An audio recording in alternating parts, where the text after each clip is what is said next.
Magandang araw mga tol, breaking news. Halika't panoorin natin ang sparring ng ating pambato, Cuadro Alas Casimero. Laban nga nitong Japanese boxer na high level, kung sabaga, makauyod boxing fanatics. Dahil lumalaban nga ito sa 130 pounds, itong boxer na makasparring ng ating pambato.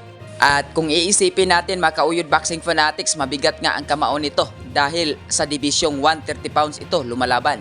So halika't panoorin natin mga kauyod boxing fanatics ang clip ng video at magbigay ng opinion at komento sa baba kung ano ang masasabi nyo dito. At kaya nga ba ni Cuadro Alas Casimero na makipagsabayan dito nga sa dibisyon na 130? So wag na nating patagalin to, halika't panoorin natin ang clip ng video. Courtesy nga dito sa Cuadro Alas, it's my boy.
Time out!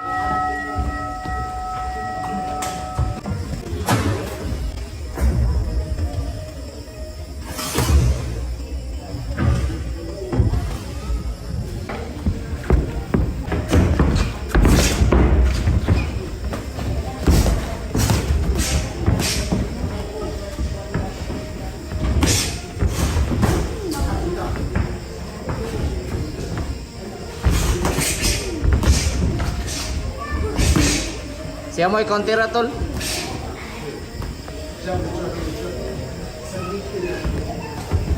Siya lay kontira. Na kato, may ngana lang. Maguwat ra siya.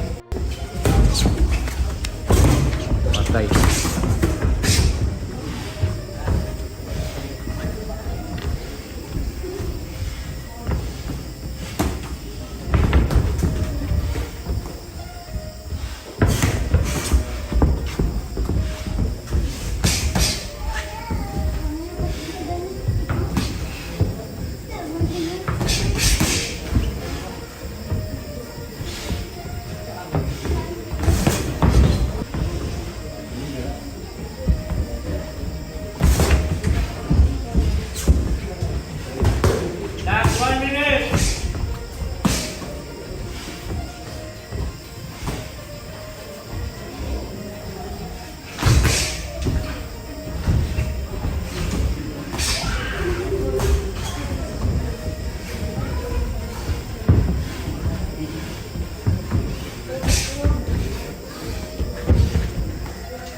Yo! Cuadro Alas 3-time world champion ng angas ng Pinas, Batang Ormoc, Jonrel Casimero. Guys, kung bago lang kayo sa YouTube channel na to, Uyod Boxing Fanatics, so ano pa hinintay nyo? Mag-subscribe na! Let's go! Hello.